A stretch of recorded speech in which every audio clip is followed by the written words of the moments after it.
Buenas noches, buenas tardes, buenos días, no sé a qué hora nos encontramos en este momento. Quiero presentarme, soy Amparo Medina, soy de Ecuador. Estoy trabajando en este momento en un apostolado Provida, en una fundación que se llama Creciendo Contigo Mujer.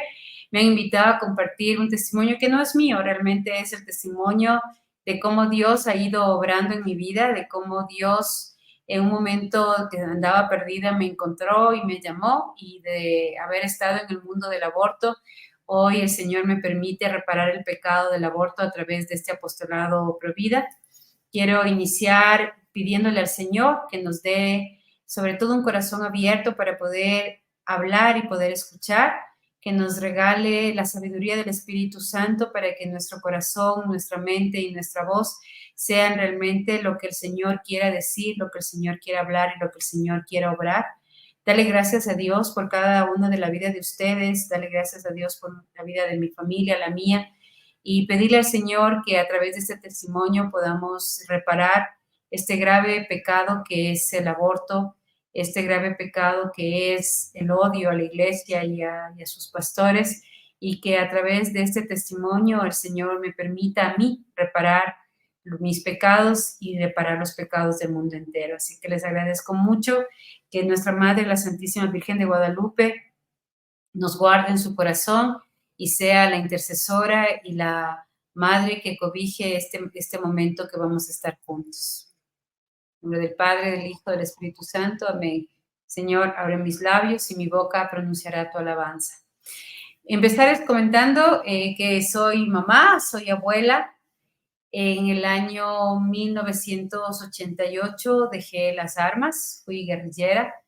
Yo nací realmente en una ciudad pequeña, está a 2 horas de la capital, se llama Ambato, una ciudad preciosa, de gente muy emprendedora, de gente dedicada al comercio, a la agricultura, se la conoce como la ciudad de las flores y de las frutas, una ciudad que me dio el amor más grande de mi vida, que es el amor de mi abuelo. Yo soy la única nieta en medio de 16 varones entre tíos, hermanos y primos. Cuando yo nací tenía solamente 3 primas mayores a mí, pero para que tengan una idea que existe una gran diferencia de edad, mi prima tiene 75 años, yo tengo 57 años, entonces había mucha diferencia, y en medio de ese interín habían nacido muchos varones, y mi abuelo también tenía una sola hija mujer, de 6 hijos, son 5 varones y una sola hija mujer. Entonces, claro, para mi abuelo el anhelo de tener otra nieta mujer era muy grande, y cuando mi mamá se embaraza, le comenta a mi abuelito, le dice, mi abuelo se llamaba Luis Amable Medina, y en el Ecuador a los Luis les dicen Luchos. Entonces le dice, don Luchito, le cuento que estoy embarazada, y mi abuelo alza los ojos al cielo y dice, si es que es una mujer, desde ahora le pertenece.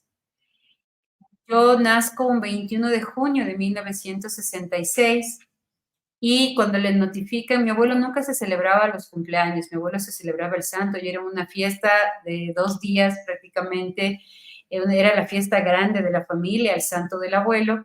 Entonces, cuando le dicen, ¿no? ¿Sabe qué? Don Luchito acaba de nacer, su nieta es mujer, y bueno, mi abuelo igual asumió que era un regalo que la Virgen le hacía, le había concedido el favor que le había pedido, y decide ponerme el nombre de la Virgen María. Me llamo Amparo del Pilar, Amparo por la Virgen de los Desamparados, que es de donde vienen mis ancestros de parte de mi abuelo, mis ancestros paternos son de Valencia, España. Entonces soy Amparo por ellos, por la Virgen de los Desamparados de Valencia, y del Pilar, porque era la advocación de la Santísima Virgen María que mi abuelo más amaba, ¿no? Era la advocación que mi abuelito decía, es la advocación de los desfallecidos. Cuando ya no tienes absolutamente fuerza, viene la Madre a sostenerte, a levantarte y a seguir caminando, como lo hizo con el apóstol Santiago. Así que me llamo así. Yo crecí en un hogar en donde la verdad es que había una fe del típico Dios bombero, ¿no? O sea, el Dios bombero que está cuando necesitas, estás enfermo, no tienes trabajo, quieres algún favor especial, vas a misa, prendes una vela, haces una novena, haces un rosario. Cuando estás sano, cuando las cosas van bien, pues ni siquiera vamos a misa. Entonces, la misa normalmente a veces llegábamos a tiempo, a veces llegábamos más tarde, era así como una, sí, como un Dios a mi medida, ¿no? La forma de que yo creo en Dios versus una fe, pero enorme que mi abuelito tenía. Mi abuelo, él sí se decía, yo soy católico, apostólico y romano. Él era de rosario diario a las 5 de la mañana, de misa diaria, de comunión diaria, de confesión frecuente, de adoración al Santísimo. Y muchas veces eso inclusive le traía problemas con mi abuelita, ¿no? Mi abuelita muchas veces le reclamaba y le decía que era cosas muy fuertes como come hostias, curuchupa, ¿no? Entonces, pero mi abuelito era el patriarca de la casa y siempre decía, Dios es primero, Dios es mi vida, Dios es el rey de reyes y el rey de esta casa es Dios. Entonces, siempre se mantuvo firme a pesar de que, ya digo, muchas veces inclusive con la misma esposa tenía problemas con mi abuelita y a todos los nietos y a toda la familia nos llevaba a consagrarnos una vez al mes. Yo una vez al mes, perdón, al año, el segundo domingo de mayo de cada año, mi abuelo organizaba una procesión, un paseo a un santuario, siempre cada año en un santuario diferente, y nos llevaba a todos los nietos y a todos los hijos. Él alquilaba, contrataba un autobús, íbamos todos en el autobús y en el autobús íbamos primerito rezando el rosario. Lo primero que hacía apenas todos estábamos en el autobús era empezar a rezar el rosario. Y me acuerdo tanto que cuando tú ya pequeño y joven, ¿no? Y algunos adolescentes, otros jóvenes, otros pequeños, otros ya adultos, a mitad del rosario, en el tercer misterio, ya muchos de ellos estaban así ya con el corazón caído, ya no, casi no hablaban.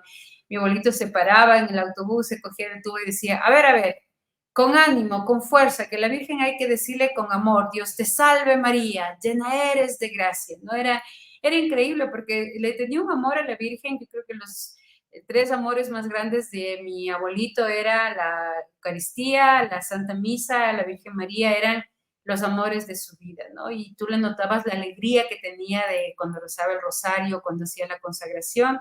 Llegábamos cuando llegábamos ahí al sitio donde íbamos a hacer la peregrinación, que como les digo, normalmente eran santuarios marianos.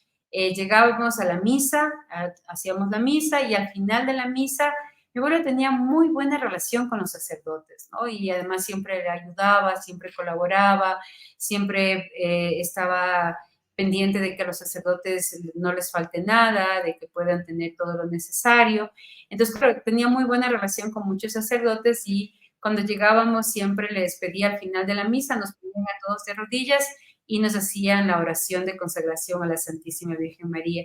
Tuve el regalo de Dios de por 17 años de mi vida ser consagrada a la Santísima Virgen María después de cada una de estas, de las misas junto a mi abuelo, ¿no? Junto a mi abuelo tuve 17 consagraciones a la Santísima Virgen María y yo estoy segura que es gracias a esas consagraciones que cuando empecé a perderme en el camino, he vuelto a la fe católica. Yo empecé a separarme de la fe católica muy pequeña, muy pequeña. Primero porque yo reconozco hoy ya como adulta que para mí era muy difícil la relación con muchas de otros niños. Primero porque yo me convertí en la pequeña de la casa y la única mujer, entonces era la adoración del abuelito. El abuelito me consentía en todo. Muchos de mis tíos igual, yo tenía un tío que no tenía hijos y que entonces se volcó en amor por la sobrina. Y eso hizo que cuando yo tenga 11 años, estaba en sí, en primer año de colegio, tuve un pequeño grave problema en un colegio religioso. Yo estudiaba en un colegio religioso y en esa época yo me acuerdo cuando nos enseñaban a coser, a bordar, a caminar, a cómo sentarte, o sea, a ser mucho más femenina, ¿no? Y la tejida, yo soy dos manos derechas, dos manos izquierdas o dos manos derechas, como quieran decirlo. Yo soy pésima para tejer y para coser. Yo sé, o sea, mi mamá, una tejedora fantástica. Para que tengan una idea, mi mamá tejía los filos de las cortinas con agujas para hacerles delgadito y finito. Y en el colegio nos enseñaban las agujetas, el crochet, a bordar, punto de cruz, punto pie de gallina, bueno, todos los que se puedan imaginar. Y yo realmente me costaba muchísimo hacerlo. Y esta ocasión recuerdo también, me habían mandado a hacer una bufanda y mi mamá siempre que llegaba a la casa en 5 minutos adelantaba todo lo que tenía que adelantar. Y entonces, cuando llegué a clase, yo me acuerdo que la religiosa se dio cuenta que yo realmente de bordar y de tejer nada, y que yo no tejía, sino que me hacía la que tejía. Entonces llega y me zafa un poco del tejido y me dice, mientras no termines, más o menos era como unos 5 centímetros o 10 centímetros que tenía que terminar, mientras no termines esto, no sales de aquí. Y bueno, yo empecé ahí en medio a darme vueltas y empecé a llorar y no, y finalmente dije, no, no lo voy a hacer y me voy. Entonces se enoja conmigo, me coge de los brazos y me manda castigada debajo de unas gradas. Había como un sitio donde a veces les castigaban con una bodeguita y me castiga ahí dentro. Ya se puede imaginar, yo grité, pataleé, golpeé la puerta, pedí auxilio, así totalmente en estado de shock, y la religiosa coge, abre la puerta y me dio una bofetada. Bueno, imagínense, para mí eso fue como lo peor que me podía pasar, y cogí, le empujé a la religiosa. Imagínense, yo tenía hombres a mi alrededor, o sea, yo me fui criada con varones. Entonces, aprendí malas palabras, bueno, aprendí muchas cosas también, aprendí desde los 10 años, 12 años, la verdad, ya aprendí a manejar auto, manejaba moto, manejaba bicicleta, o sea, era un compañero más de juego de mis primos. Entonces, claro, me pegó y yo le empujo y le digo una mala palabra y me voy del colegio. Me fui, obviamente se puede imaginar el escándalo, le llamaron a mi papá, le llamaron a mi papá trabajaba en Quito, en la capital, mi mamá preocupadísima y me expulsan con 0,1 de conducta. Mi abuelito viene a rescate, a hablar con la religiosa y todo, y le dicen que sí, que puedo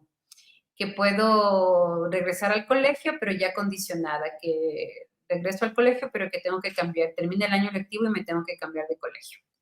Terminé el año lectivo ahí, obviamente con todas las, ya se pueden imaginar, con todas los castigos de mi parte, de mi papá y todo. Entonces, al finalizar el año lectivo me trajeron a Quito a vivir con mi papá. Y mi papá de castigo, primero me dijeron que me traían porque mi abuelo me estaba malcriando, estaba siendo muy consentida y que entonces me traían a Quito para que me eduque. Me ponen en un colegio mixto, porque estoy toda la vida en colegio solo de mujeres, me ponen en un colegio mixto y evangélico. Porque mi papá, el razonamiento de mi papá fue, si no pudieron contigo las monjas, pues a ver si los evangélicos pueden contigo. Y claro, para mí fue un golpe tan fuerte, porque claro, me comenzaban a preguntar los pastores, mis compañeros, que por qué adorábamos a la Virgen, que adorábamos imágenes, que comíamos pan y vino y diciendo que era el cuerpo de Cristo, que éramos medios antropófagos por ahí. Y claro, yo ignorante total, o sea, no sabía qué responder, no les decíamos, no, a la Virgen no la adoramos, la veneramos como Madre de Dios, no adoramos las imágenes, es una manera de acercarnos a un ser querido para que interceda por nosotros, son personas que están en el cielo intercediendo por nosotros, o sea, nada, absolutamente nada de la Eucaristía igual, la promesa del Señor de estar con nosotros hasta el fin de los tiempos, nada, yo no pude defender nada, entonces me declaré atea. Mi mejor defensa fue decir, yo no creo en Dios, yo soy atea, y me comencé a burlar de los cristianos, me comencé a burlar de la fe, y yo siempre les decía, preséntenme a Dios, ¿dónde está Dios? Si Dios existiera, no habría pobreza, no habría violencia, el mundo sería diferente. ¿Dónde está Dios? Denme su teléfono, su dirección, quiero conocer a su Dios, ¿dónde está? Ah, es que es invisible, entonces no, ¿dónde está? Preséntenmelo, ¿no? Entonces, claro, comencé todo esto como una manera de defensa, y en medio de esta gran rebeldía que yo llevo, mi padre tiene un acierto grandísimo y me dice, bueno, si ya la única manera de disciplinarte ya no es ni a golpes, ni a patadas, ni cambiarte de colegio, a ver si el deporte te disciplina. Y me pone en un equipo de baloncesto en el cual empiezo yo a entrenar. Y realmente como era alta y me encantaba el juego y todo, entonces me convertí en una muy buena basquetbolista, valga no quiero echarme flores, pero sí, la verdad, me gusta el deporte, me gusta el baloncesto y me iba muy bien jugando básquet. Y ahí es donde me fichan los grupos de izquierda. Lo primero que me dijeron fue que ellos van a grupos, a barrios urbanos marginales y que hay mucha drogadicción, mucha pobreza, mucha violencia y que hay una forma de ayudarles que es conformando ligas barriales de jóvenes para ayudarles a ellos a salir de la droga. Me pareció una idea súper buena. Y dije, claro, y me empecé a listar y mi papá también como que se dijo, sí, o sea, me parece que es una buena oportunidad para que tú hagas algo diferente, hagas algo bueno. Y empiezo a ir al entrenamiento y algunos días a estos barrios urbanos marginales, claro, o sea, ver la pobreza, ver mujeres maltratadas, ver niños de calle, ver niños en droga. A esa edad, 16, 17 años, te golpea muchísimo.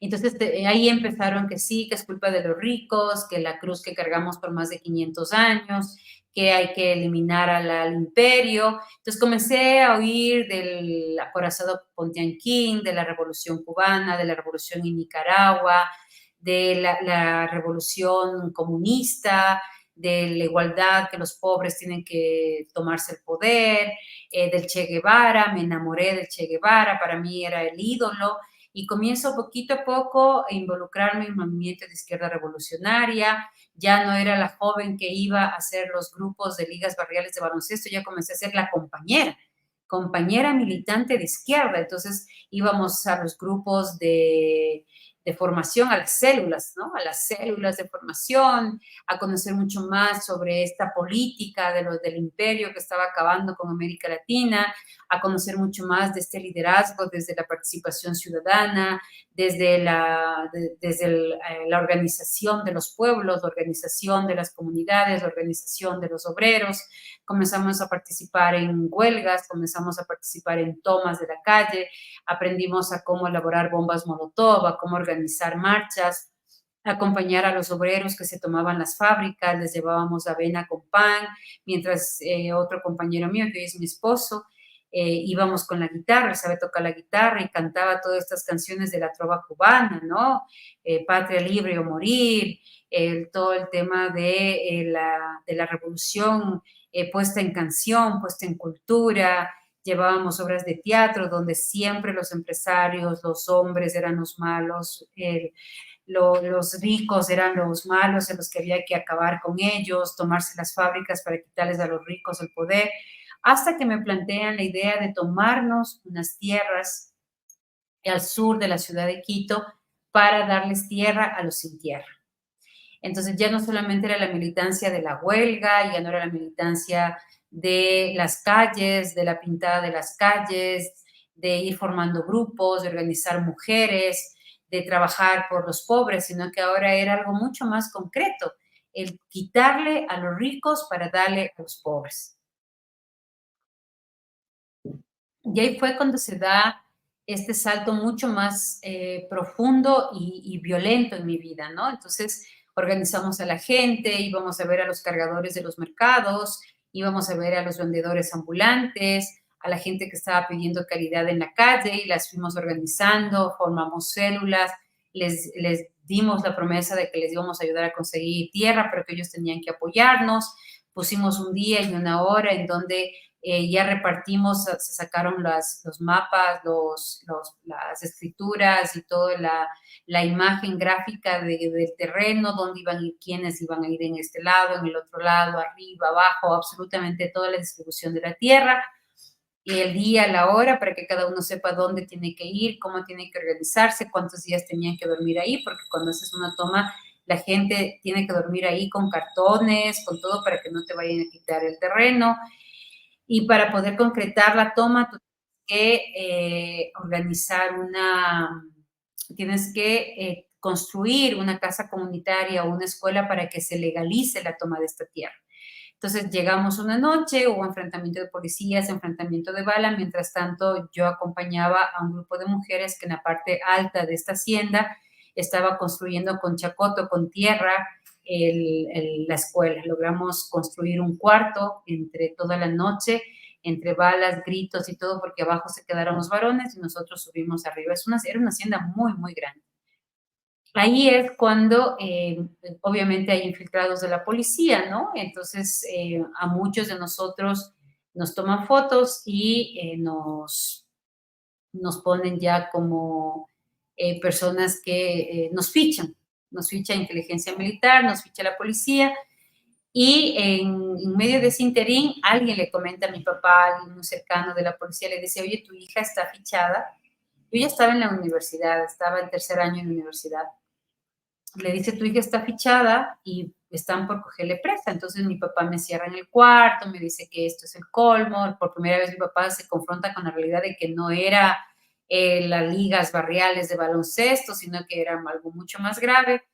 Y era también porque mis papás trabajaban, recuerdo, desde las 6 7 de la mañana y nos veíamos casi 6 de la tarde. Entonces, claro, cuando nosotros regresábamos del colegio, cuando regresábamos, porque a veces no regresábamos, tratábamos siempre de estar tipo 5 5 y media en la casa, mi hermano y yo, para que cuando mis papás vengan nos encuentren haciendo deberes, la casa ya lavada los platos, nosotros ya comidos. Entonces, claro, para mis papás era encontrarnos en casa lo que les daba tranquilidad, pero lo que pasaba antes de lo que ellos lleguen no sabían y eso era realmente algo que yo veo que ahora es grave. Yo, ¿cómo será esto que yo trabajé durante toda mientras mis hijos eran niños y pequeños, ahora ya están casados, ya soy abuela, pero cuando ellos eran pequeños, yo trabajaba medio tiempo, porque para mí me quedó tan grabado de que mis papás nunca se enteraron lo que hacíamos tarde. Muchas veces no llegábamos ni a comer, llegábamos 5 y media, él y yo. Bueno, mi hermano mucho más tranquilo, mucho más sensato, mucho más maduro. Él iba a sus partidos de fútbol, él se dedicaba a sus amigos, no tomaba, o sea, era un niño muy bueno, la verdad, ¿no? La rebelde sin causa era yo. Entonces, claro, cuando mi papá se entera, no podía creer, o sea, ¿qué es lo que estaba haciendo? ¿A qué hora? ¿Cómo fue? ¿Cómo me involucré en todo esto? Y al mes que no me dejaba salir y que me tenía muy controlada, yo decido, y me voy de la casa y me voy a una casa refugio del movimiento, donde había ya te digo, era un movimiento armado, Alfaro Vive, un movimiento donde ya te formaban para la guerrilla, tenía mucha relación con el Ejército de Liberación Nacional, un tema político de armas, o sea, ya más complejo el asunto. Entonces, al poco tiempo me dicen, Amparo, ya no nos están buscando, estate tranquila, regreso a la universidad porque yo ya estaba por graduarme, estaba ya en el último año de la universidad. Regreso yo y decido, digo, me voy a graduar y bueno, luego ya voy a ver qué hago. El momento que estoy en clase viene, a las 2 o 3 semanas que estuve en clases, viene un trucutú, un carro de la inteligencia militar, entra a la universidad y me sacan de la universidad de los pelos.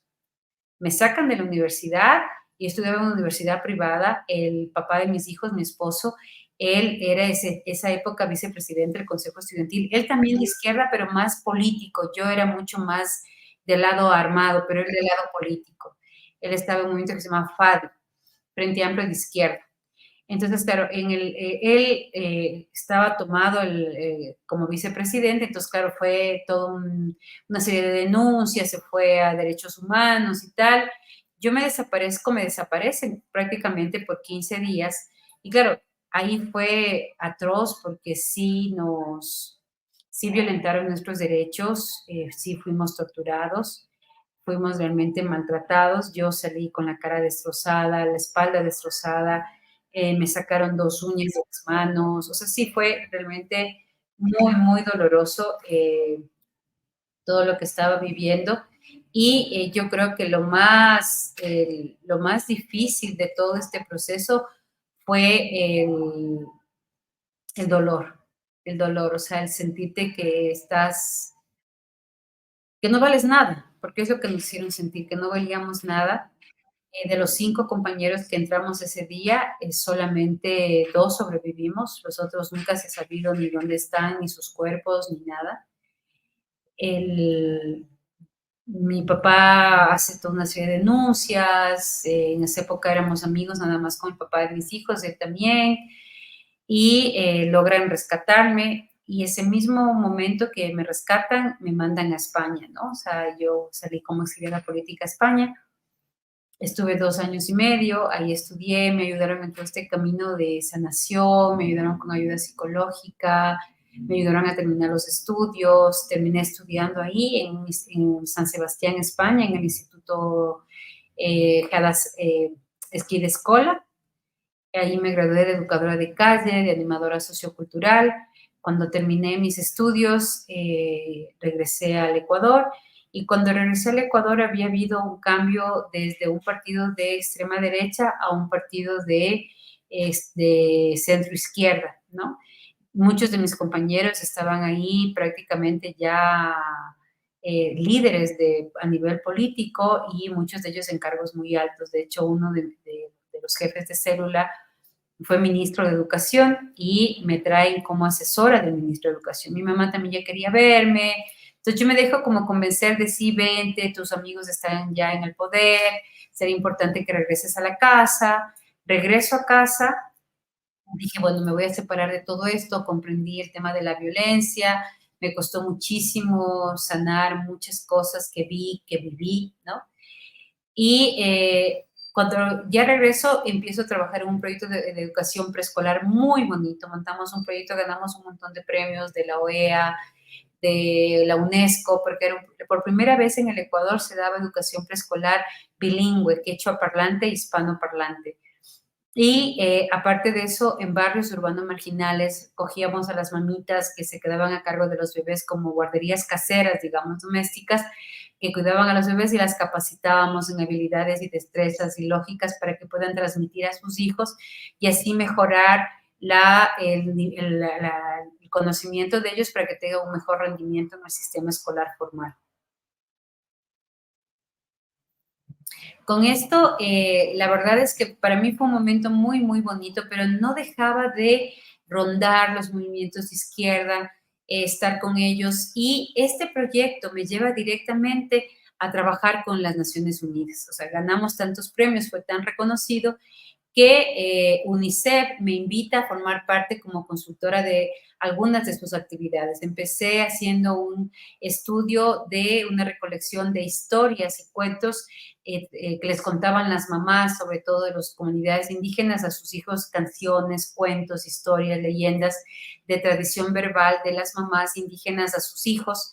Y hicimos unos cuentos con unos videos preciosos con UNICEF. Y así fue como empezó mi camino con las Naciones Unidas. Empiezo a conocer UNICEF, me empiezan a meter el tema de los derechos de las mujeres, el tema del aborto, luego empecé a trabajar con el tema jóvenes, hasta el año 2000-2004, en donde me vinculo ya directamente con el Fondo de Población de las Naciones Unidas. Para esto yo ya me involucré en el mundo del aborto, en el tema feminista, el tema de odiar a los hombres, el tema de que la mujer tiene que entrar al poder, y con el Fondo de Población empezamos ya no solamente a difundirlo, sino ya en un programa que entraba directamente a las escuelas de nuestros hijos. La idea era que ya no solamente tenía que hacer una concientización social, un tema comunitario, un tema de vocería en medios de comunicación, sino que ya tenía que ser algo mucho más establecido para que sea la revolución desde la educación. Esa fue la consigna. Tanto en el año 92, la revolución desde la educación, en donde en los textos escolares comenzamos a trabajar el tema del Che Guevara, de la revolución, de quitar a Dios de las escuelas, de que había que poner laico el sistema educativo. Luego comenzó el tema de los derechos de los niños, los papás no tienen derechos, los niños tienen derecho a hacer lo que quieran. Hablamos de derechos, derechos, derechos y nunca les hablamos de las obligaciones.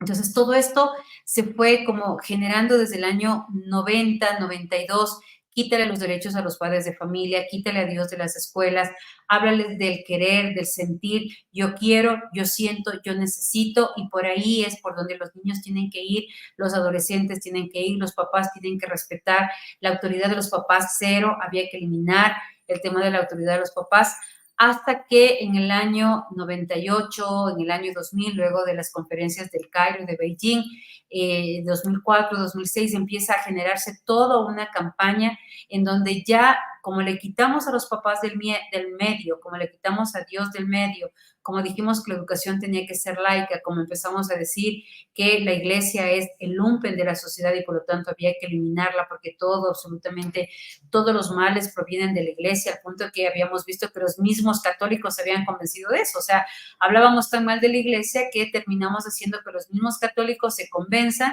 de que no hay peor cosa que la institución llamada iglesia.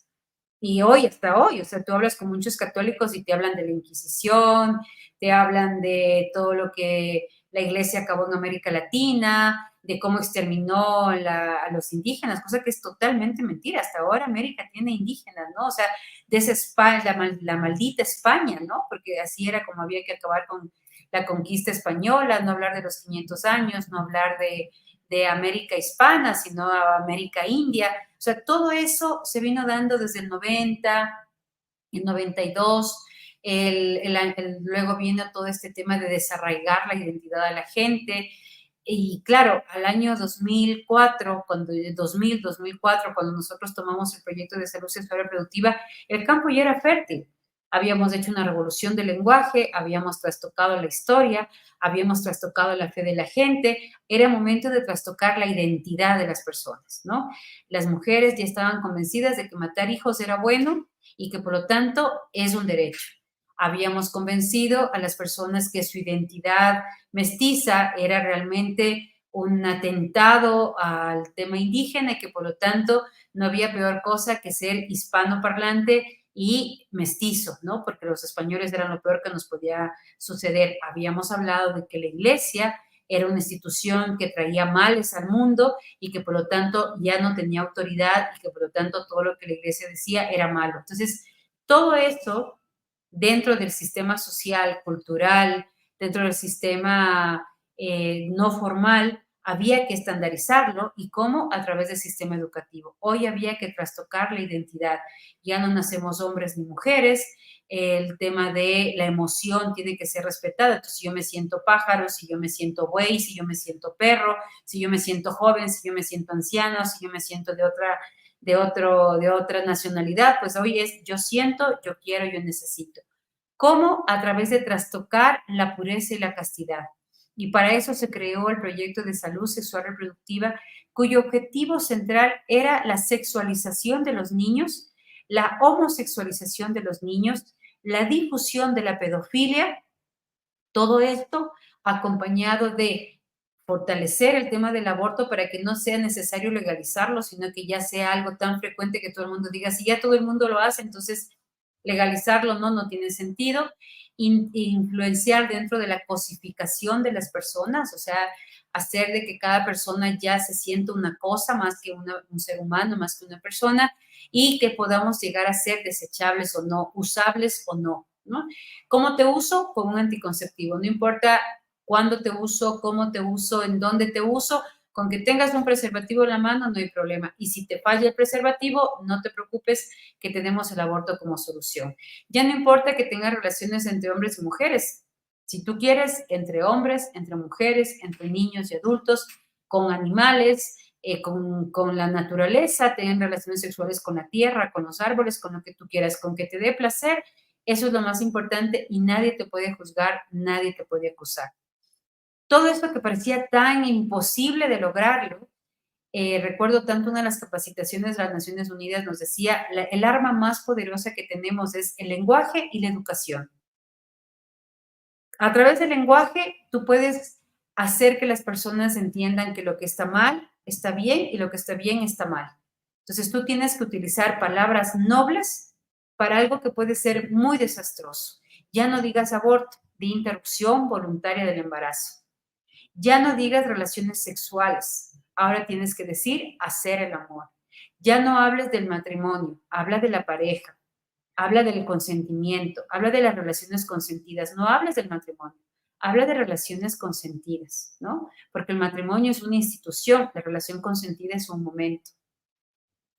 Y luego, a través de la educación, ¿por qué? Porque si tú empiezas desde muy pequeño todo este cambio, esta revolución del lenguaje, este cambio de pensamiento, este trastocar la identidad, trastocar la trascendencia de los seres humanos, va a ser muy sencillo que todo se irradie a través de las leyes, a través de la cultura, a través de los líderes sociales. Y así fue. Nosotros en el año 2000 empezamos a capacitar medios de comunicación, profesores, empezamos a tener hoy les llaman los influencers, pero en esa época decíamos nuestros voceros, ¿no? Los voceros, cantantes famosos, artistas famosos, líderes sociales que se vinculen a nuestra propuesta. ¿Cómo lo vendimos? Lo vendimos desde hacerle creer a la gente que las Naciones Unidas es la voz del mundo, la voz del pueblo, la voz de lo lógico, la voz de lo científico, la voz de lo que todos los pueblos quieren.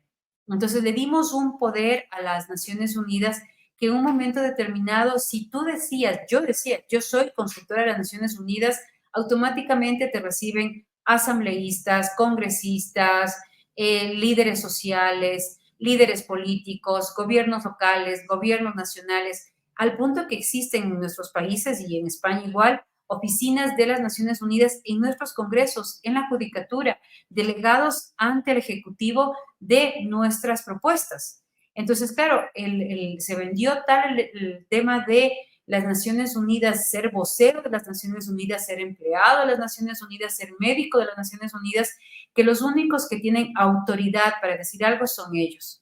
Entonces, en el aborto, si hay dos médicos que estudiaron en la misma universidad, en la misma especialidad, tienen los mismos títulos, si el uno dice que en nombre de las Naciones Unidas el aborto es un derecho y el otro sale y dice no, porque en el vientre de una madre hay un ser humano que cuando hay un aborto se mata ese ser humano, automáticamente el que está a favor del niño por nacer es un ignorante, es una persona tradicionalista, es una extrema derecha, es un curuchupa, es una persona que no sirve para nada, ¿no? O sea, totalmente excluido. Es esta sociedad del rechazo, esta sociedad de la clausura, esta sociedad woke, ¿no? Que absolutamente todo lo que vaya en contra de lo que las Naciones Unidas, los progresistas digan, está mal. Entonces, y ya te digo, yo veía cómo cuando presentaban a estos funcionarios de las Naciones Unidas siempre era la especialista, la que ha publicado libros, la experta, o sea, más que ella no hay. Y si hay alguien más que ella que le dice que lo que ella dice está mal, automáticamente está bloqueado, está anulado. Eso es lo que te enseña. Te dan prácticas de cómo hablar con sacerdotes, cómo hablar con pastores, cómo convencer a gente cristiana del aborto, cómo convocar grupos, cómo transformar grupos. Te entrenan qué decir, cómo hablar, en dónde hablar, cómo comunicarte para poder llegar a este objetivo que es el transformar de manera cultural, desde la educación, desde la revolución del lenguaje a toda la sociedad. Todo esto iba perfecto hasta el año 2004, donde nosotros ganamos un proyecto el año 2000, una consultoría con las Naciones Unidas de 6,5 millones de dólares para poder desarrollar todo lo que les estoy comentando, salud sexual reproductiva y género en la zona sierra del país. Al finalizar el proyecto, nuestra propuesta desde el arte, desde la cultura, desde la música, una propuesta de animación sociocultural, gana de las mejores metodologías para poder llegar a la gente, a la comunidad, a lo que llaman la apropiación del proyecto. Fue un proyecto que tuvo una alta receptividad en la sociedad y por lo tanto nos consideran que somos uno de los proyectos más asertivos dentro de la línea metodológica. Y nos llevan a Santiago de Chile a realizar ahí nuestra presentación de la metodología. Todo eran aplausos, iba gente de Chile, de Argentina, de Colombia, de Perú, de Ecuador íbamos nosotros. Bueno, todas las metodologías, nos sentíamos los dueños del mundo, habíamos ganado premios, estábamos listos para empezar una nueva propuesta que tenía como 10 millones de dólares para poder empezar a trabajar.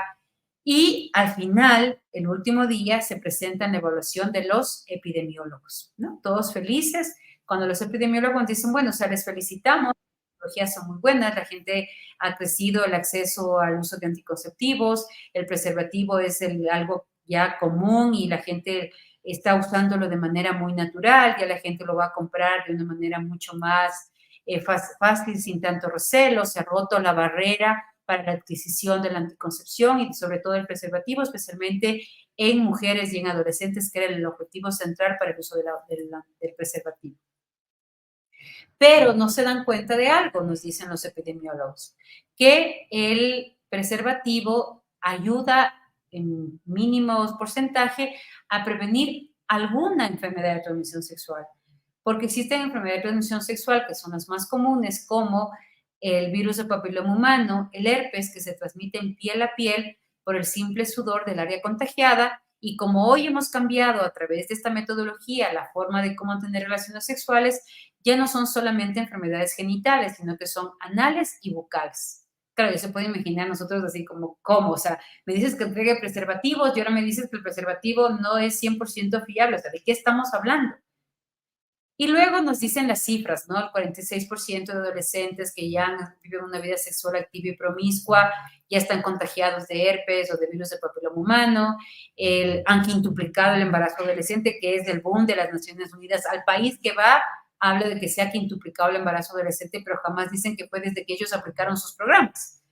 Cuando ellos empiezan a aplicar sus programas, empieza a quintuplicarse el embarazo adolescente. Nos hablan de que empezamos con 16, 17 años el inicio sexual y que ahora por nuestros programas la había bajado a 13 y 14 años. Actualmente está en 10 y 12 años el inicio sexual porque es la edad en la que se les dice a los chicos que pueden iniciar su vida sexual. Entonces, ¿cómo no vas a quintuplicar el embarazo adolescente si estás haciendo eso? Entonces, claro, fue una crisis muy fuerte dentro del mismo equipo. Decíamos, a ver, tú me dices que yo voy a mejorar la salud sexual reproductiva de los chicos y los epidemiólogos me dicen que le estamos empeorando. La metodología no está funcionando. O el enfoque de lo que tú me estás diciendo que entregue es el que está mal. Bueno, al finalizar lo que nos dijeron fue la primera vez que se aplica el proyecto, por eso por primera vez salen los datos a la luz, decíamos imposible. Nosotros hicimos un estudio previo sobre la situación de la salud sexual reproductiva en el Ecuador, porque teníamos que entregarte indicadores para saber la asertividad, la efectividad del programa o no. Entonces, definitivamente lo que estamos haciendo está mal, porque los datos de origen y los datos después del proyecto son totalmente contradictorios a los objetivos que tú quieres que yo cumpla. Bueno, nos dijeron que si queremos seguir ganando lo que ganábamos, porque ganábamos casi $4,500, en esta época el sueldo básico estaba como en $100, ya se pueden imaginar los sueldos que tienen ahora. Hoy ganan $20,000, $30,000, $15,000, $7,000, o sea, es una danza de millones, porque a la larga luego te das cuenta que es un negocio. Entonces, en el 2004, ante esta realidad, decidimos salir del proyecto y nos fuimos a otro proyecto de ecología, proyecto PATRA, proyecto de sostenibilidad en la Amazonía. Renunciamos a salud sexual reproductiva y en este interín, una amiga nuestra se embaraza. Y claro, ella era casada, se embaraza en una relación adúltera y el momento que está en esta relación, es en este embarazo, claro, nosotros abortistas dijimos, no, o sea, tienes que abortar. ¿Te imaginas que tu marido se entere, que tus hijos se enteren que le fuiste infiel? O sea, desastroso. O sea, esto te va a ocasionar graves problemas. ¿Sabes qué? Aborta. Nosotros conocíamos los mejores abortistas de la ciudad, los habíamos mandado a capacitarse, especializarse en Alemania, en Cuba, en Canadá, en Estados Unidos. Dijimos, mira, el mejor médico abortista es fulano de tal, está en tal sitio, estaba en el redondel de la Universidad Central. Y ¿sabes qué? Vamos a este lugar. El rato que llegamos, para mí fue, lo primero, lo más impactante fue el momento en que ella llegó súper nerviosa. ¿Y qué es lo que yo ahora en las puertas de los abortuarios veo? Como les digo, tengo un proyecto de ayuda a madres embarazadas y en la puerta de los abortuarios ninguna mujer llega tranquila, feliz, como si fuera el salón de belleza. Todas llegan cuestionadas, ¿no? Entonces, ninguna mujer llega con una sonrisa en los labios y la mano en la cintura a abortar, ninguna. Luego de eso viene, ya yo le digo, mira, no pasa nada, es súper serio, es seguro, es un médico que está capacitado, tranquila, relájate, es la mejor opción que tienes. Entramos y entre que le ponen la inyección peridural para anestesiarle en la enfermería, hace el consultorio para hacerle el aborto, ella me coge de la mano y me dice, entra conmigo, tengo miedo, súper asustada. Le digo, oye, relájate. O sea, no tienes otra opción, es la única opción que tienes. O sea, es lo mejor que te puede pasar, es como irte al dentista, es como sacarte una muela, en cuestión de minutos tú ya vas a estar bien. Segunda lección, yo siempre tengo en mi corazón que si es que yo le hubiera dado la alternativa de aquí estoy, yo te ayudo, no hubiera abortado, porque estaba muy indecisa. Y yo hoy, en las puertas de los abortuarios, en las mujeres que acompaño embarazadas para que no aborten, yo me doy cuenta que una mujer que lo que necesita es ayuda. Una mujer que quiere abortar necesita ayuda y cuando tú le das ayuda, dice que sí a la vida, ¿no? Y justo hoy en la mañana atendí a una mamá que le dieron el aborto porque su bebito viene con un síndrome que le daña el corazón, un oído no está desarrollando bien, viene con graves problemas y no se sabe si va a llegar a término o si nace, cuánto tiempo va a poder vivir. y entonces está con 6 meses de embarazo y le acaban de decir que tiene que abortar, ¿no? Entonces venía una crisis terrible. Digo, mira, todos los niños se enferman, todos nuestros hijos se han enfermado. Que ningún papá se le ha ocurrido decirle, ¿sabes qué? Está enfermo, mátale. Es un niño que está enfermo y eso implica que cuando una persona está enferma necesita más amor, más cariño, más compañía, más cercanía. Llénale de todo el amor que ella quiere porque es una niña, se llama María Nazaret, le hemos puesto nombre. Y Dios, dejemos a Dios ser Dios, que se dé el embarazo en los tiempos de Dios y como Dios quiera. Mira, quién sabe, un milagro del Señor y la niña nace bien, ¿no? Entonces, este proceso del acompañamiento que hacemos con las mamás, de darles esta esperanza de vida, de decirles, mira, es un hijo y pase lo que pase, necesita del amor de un papá, necesita el amor de una mamá, es lo que realmente transforma el corazón y llena de esperanza. Por eso les digo, es una mujer no necesita un aborto, una mujer necesita ayuda.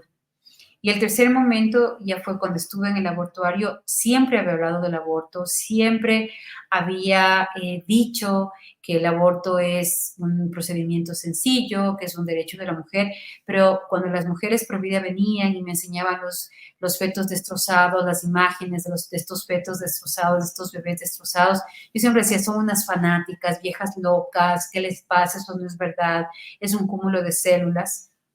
Pero el momento que estuve en el laboratorio, primero lo que te impresiona es la silla ginecobstétrica, ¿no? O sea, cómo te descuartizan en la silla. Luego la introducción del pato vaginal, que te introducen por el conducto vaginal, cómo te abren. Luego esas cucharetas desde la más pequeña, delgada, hasta la más gruesa y más larga, y cómo van introduciendo y cómo va sangrando durante todo este proceso.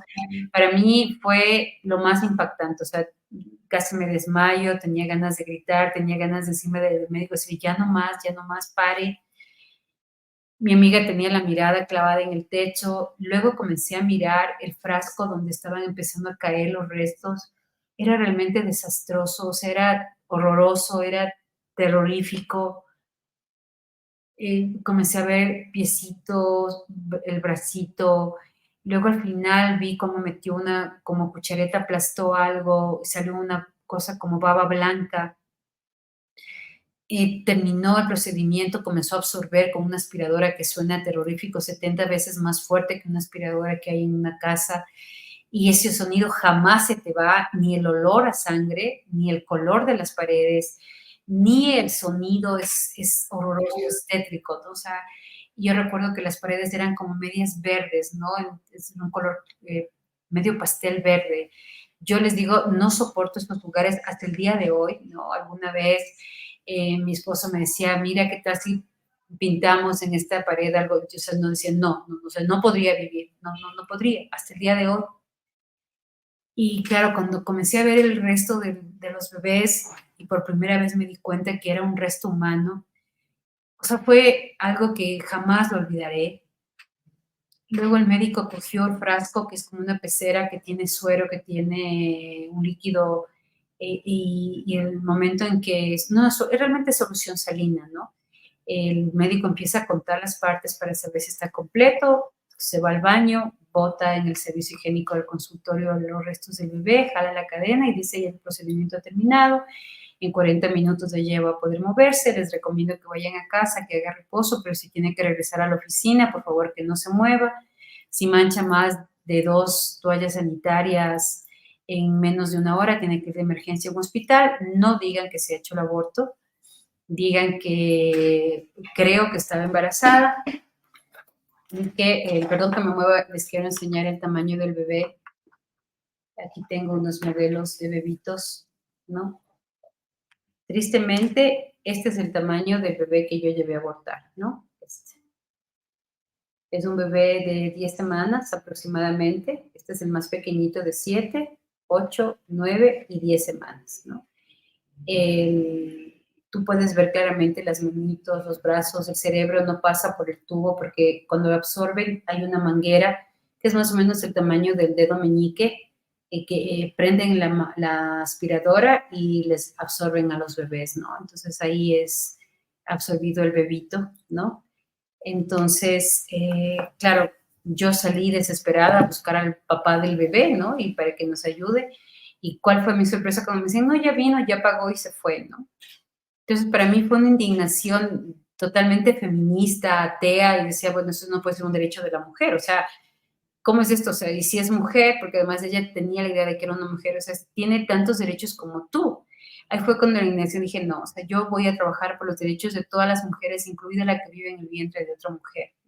Y comencé dentro del mismo movimiento feminista a decir, eso no es un derecho de la mujer, te descuartizan, te desangran, luego viene el tipo, paga y se va, o sea, el tipo lo único que tuvo fue minutos de placer y hasta luego, y se largó, o sea, no es un derecho de la mujer, es un atentado a los derechos de la mujer. Empiezo a cuestionar casa adentro, hasta el 27 de noviembre de 2004, en donde hubo una toma de tierras en la Amazonía para defender árboles primarios de la selva virgen, y ahí tuve un accidente, fui herida y en un enfrentamiento, porque en el fondo nunca dejé la relación con estos compañeros revolucionarios. Bueno, hubo un enfrentamiento con los militares en defensa de esta tierra virgen, de estos árboles primarios, y ahí tuve una experiencia con la Santísima Virgen María, ¿no? Ahí empieza, el 27 de noviembre de 2004, empieza mi camino de conversión. Y fue realmente en un momento de los más hostiles, de los más ateos de mi vida.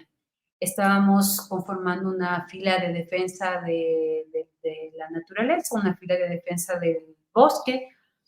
Estábamos las mujeres primero y al lado mío había una señora que comenzaba a rezar y eso no puede ser. O sea, yo no soportaba ni la Virgen, ni los sacerdotes, ni los curas, ni las señoras rezanderas. O sea, para mí era lo peor, lo más, o sea, el sinónimo de ignorancia era eso.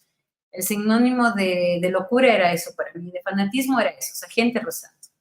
La señora rezaba, yo me la quitaba de encima, hicimos una cadena con todos los brazos unidos y la señora se ponía a mi lado, yo decía, que le quiten, que le saquen de mi lado, hasta que finalmente saca una estampa de la Virgen María y la pone delante así, clamando a la Virgen, ¿no? Así con la estampa, yo dije, no, no sé, esta vieja ya se pasó, cojo la estampa, la rompo en pedazos, le empujo a ella y comienzo a hacer una arenga, ¿no? Para subir la adrenalina de la gente, porque eso es lo que hay que hacer en esta salida. Entonces empiezo a decir, ¿dónde está Dios? Preséntenme a Dios. Dígame dónde está. Si Dios existiera, estaría aquí con ustedes, luchando junto a ustedes. Dios no existe, lo único que tienen, tomo un pedazo de tierra y digo, lo único que tienen es esto, es esta tierra que tienen aquí. Nosotros mañana nos vamos. Quienes se van a quedar aquí sin nada, sin tierra, sin nada, son ustedes. Y vuelvo a decir, ¿dónde está Dios? Preséntenme, denme su teléfono, su dirección, ¿dónde está Dios? ¿No? Regreso a ver y ahí caigo herida automáticamente.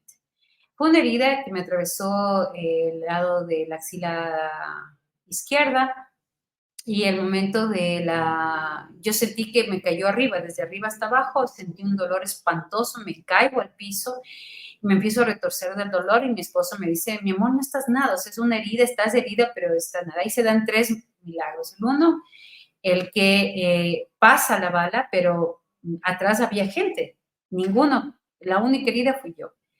Lo segundo fue que el momento en que siento yo la herida, no me dolía la axila, sino que me dolía el cuerpo, todo el cuerpo, como que me hubiera atravesado de la cabeza a los pies. Y lo tercero es que el momento en que mi marido pide que me saquen, no me dejan salir, me tienen que esconder selva adentro, en la casa de unos indígenas, y ahí empiezo con un dolor tan fuerte, pero tan fuerte, me dolía todo, el pelo, las uñas, todo, yo gritaba del dolor, y mi marido me dice, ¿estás bien? O sea, compañera, está bien, o sea, has estado más herida otras veces, más lastimada, o sea, ¿qué te pasa? Digo, me siento que me muero, o sea, estoy muriendo, me decía, me estoy muriendo. Me decían, no, no puede ser. Bueno, me pusieron emplastos, me pusieron piedras calientes abajo de la hamaca donde estaba, comenzaron a hacer sanaciones con las manos los chamanes. Bueno, yo sentía que me moría. Al final mi marido me coge la mano y le digo, yo me voy. Mi marido me decía, mira, tenemos hijos, por favor, no te vayas. Y yo empiezo a sentir en medio de todo esto que cuando cerraba los ojos, una paz, me quitaba el dolor, me quitaba absolutamente todo, sentí una paz y comienzo a ir a lo lejos como un Ave María de Händel que cantaban hermosísimo, que me daba como esa sensación de irme, como ese llamado a irme, ¿no?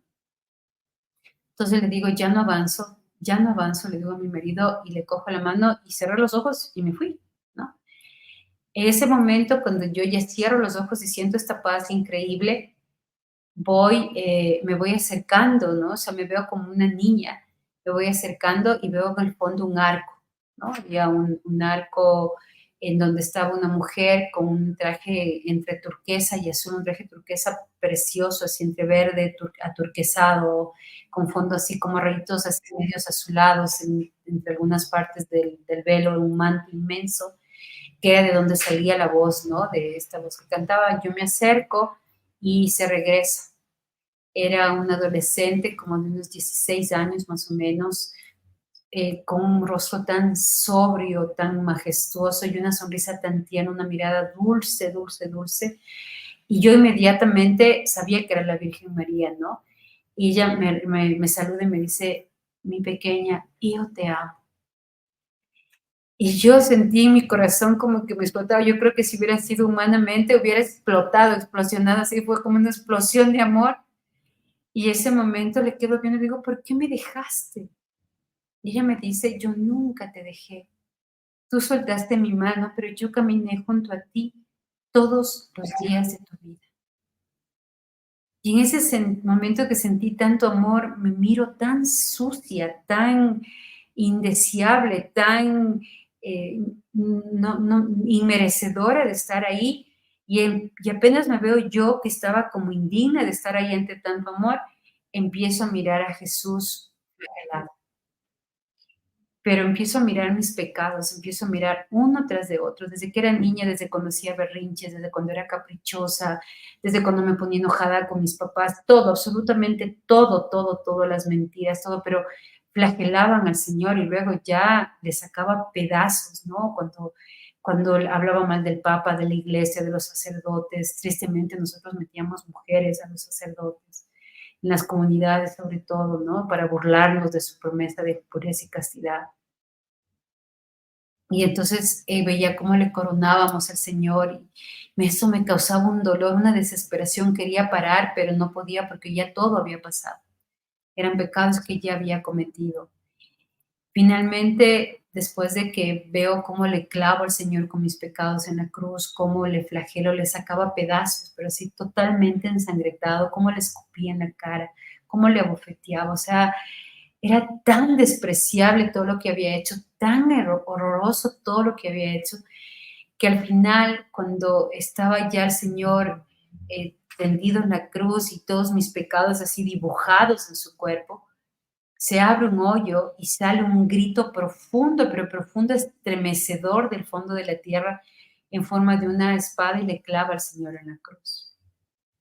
Yo me agacho a ver y miro el rostro de todos los niños que yo llevé a abortar, de todos. A los que había recomendado abortar, a los que había insinuado que aborten, a los que había llevado.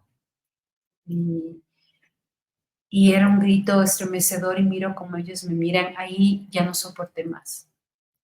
Ese momento fui para atrás y comencé a caer en un pozo, me odiaba, me despreciaba, olía terrible, quería destrozarme, me sacaba la piel de la cara, me aruñaba, gritaba, tenía mucho miedo, mucha ira, mucha rabia, me sentía lo más despreciable del mundo. Y ese momento que estoy cayendo y que sabía que nunca más iba a salir de ahí, de ese pozo donde caía, levanto mi mirada y miro a un hombre de 40 años como un niño con un traje blanco, blanco, precioso, arrodillado a los pies de la cruz de la Virgen María, arrodillado frente a la Virgen María, y miro bien y era mi abuelito. Y se me viene ese momento a la mente, el momento en que me despedí de mi abuelito y toda mi familia paterna, sufrimos de una enfermedad en el corazón que en un momento determinado deja de latir. Mi papá es el que más años ha vivido, vivió prácticamente 79 años, casi 80, y es una enfermedad que te da un ataque cardíaco súbito, ¿no? Empieza más o menos a los 50 años a aparecer esta enfermedad y todos mis tíos, mi tía, mis primos han muerto de esta enfermedad. Y cuando me acerco a despedirme de mi abuelito, porque el guía espiritual le dice, Luis, tú ya estás en tus últimos días. Mi abuelito, ese tiempo no había operaciones de corazón abierto, no había stent, no había nada. Entonces, mi abuelito se fue apagándome los lapicitos morados, respiraba con muchísima dificultad, ya no podía caminar. Ahí hay dos momentos. El uno, la última consagración. Voy a la Virgen del Rosario de Agua Santa y en esta consagración mi abuelito me coge de la mano, caminaba ya pesado, muy difícil, me coge y me decía, toda la vida me decía mi bastoncito, mírala, pero mírala a los ojos. Estaba en la nave central, en el pasillo de la nave central, y me dice, mírala, pero mírala a los ojos. Ella te llevará de regreso a la casa del Padre. Cuando me despido de mi abuelito, yo era anegada en llanto. O sea, todo podía ser. Yo decía, si Dios existe, no me puede quitar al hombre que más amo en la vida, el hombre que yo más, no solo amaba, sino que era lo más cercano al amor que yo tenía. Cuando me acerco, me pongo de rodillas frente a él me dice, mi chiquita, mi bastoncito, no llores, mi amor. Yo no me voy, yo me adelanto, mija. Arriba te espero. No me cansaré de rezar todos los días en el cielo por ti para juntos compartir la cena del Cordero. Y me acuerdo de una oración que mi abuelito decía que era, Señor, que me alcance tu misericordia antes que tu justicia. Y empiezo a pedir perdón. Automáticamente digo, perdón, Señor, perdón, misericordia. Empiezo a gritar, misericordia, Señor, misericordia, perdón. Y empiezo a pedir perdón por todos mis pecados. Empiezo a gritar por cada uno de mis pecados, perdón, Señor, perdón, Señor, perdón. Y de pronto siento que dejo de caer y abro los ojos y estaba frente a un madero, me agarro de ese madero, de un madero grande, grueso, y me veo totalmente bañada en sangre, totalmente bañada en sangre. Levanto la mirada y miro los pies del Señor y se me cae la última gota de sangre. Y me asusto, ¿no? O sea, estaba a los pies de la cruz, a los pies del crucificado, y dije, no me va a hablar, me va a reclamar, y de mi fondo yo quería que me diga, ¿por qué lo hiciste? ¿Por qué me maltrataste? ¿Por qué me flagelaste? Y al ver que no me hablaba, yo tomo valor, lo miro y él me mira. Y yo no escuché la voz del Señor, pero en su mirada él me decía, te amo. Y no hay nada que hagas o dejes de hacer para que yo deje de amarte. Y ese día entendí que el amor del Señor es único para ti. O sea, tú eres la hija predilecta de Dios. Tú eres el hijo predilecto de Dios. Estás en su corazón, estás en su vida, estás en todo su ser. Eres el amor. No es el Dios de todo el mundo, no. Eres tú y Él. No hay otra cosa. Ese es el amor, el amor más grande del mundo, ¿no? Y a partir de ese día empezó mi camino de conversión. La Santísima Virgen María me dijo a dónde tenía que ir, con quién tenía que hablar, me acerqué donde este sacerdote, se llamaba el padre Ramitos, un viejito ya, que cuando llegué le dije, la Virgen me manda, él se arrodilló y dijo, bendito sea Dios, había una hija perdida, que hoy ha vuelto a casa, hay una fiesta en el cielo. Yo pensé que eso le pasaba a todos los católicos, dije, ay, ahora entiendo por qué creen. Finalmente comprendí que fue un regalo de Dios a través de las oraciones de mi abuelo, de la consagración a la Santísima Virgen María, pero sobre todo porque Dios está esperando que todos, cada uno de nosotros le digamos, Señor, aquí estoy para hacer tu voluntad. Señor, aquí estoy para pedirte perdón por los pecados que he cometido. Aquí estoy, Señor, soy tuya, toda tuya. Sé tú mi rey, sé tú mi amor, sé tú mi padre, sé tú el amor de mis amores. Ten misericordia, porque todos somos pecadores. Y es así como el Señor, luego de unos años, me permitió servirle en este apostolado pro vida. Hoy, después de, yo siempre digo, es el buen humor del Señor, ¿no? Después de haber estado en el grupo pro aborto y después de haber visto el dolor de las mujeres que abortan, el Señor me acercó a servirle en este apostolado a favor de la vida, a favor de acompañar a estas madres que están en crisis, que están totalmente sumergidas en el dolor, en el susto, en el miedo, para decirles, aquí estoy para ayudarte, para quererte, para amarte, porque Dios te ama, porque Dios te ha regalado este hijo y no hay forma de que tú puedas escapar de este amor, ¿no?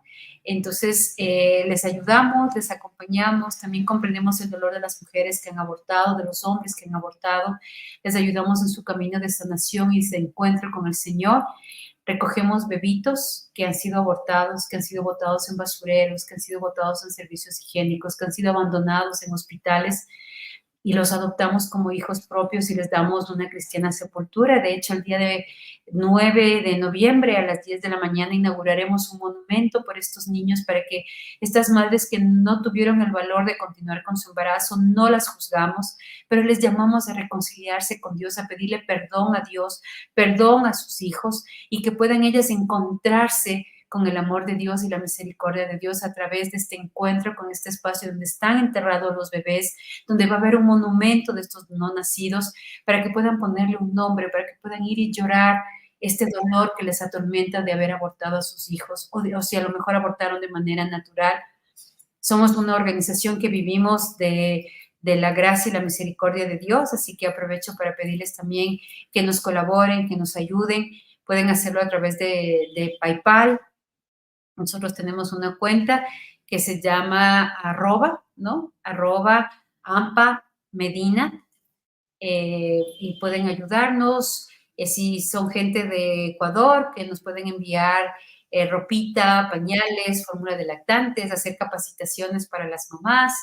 Es decir, el poder hacer un acto de reparación. Yo siempre les digo, el Señor me ha dado el regalo de reparar el pecado del aborto a través de este apostolado. Este apostolado que además me enseña que todas las mujeres que han abortado sufren, pero todas las que han sido valientes y le han dicho sí a la vida, no dejan de tener problemas, pero tienen unos brazos y una voz que dulcemente les dice mamá y que les ayuda a continuar y seguir adelante y luchar.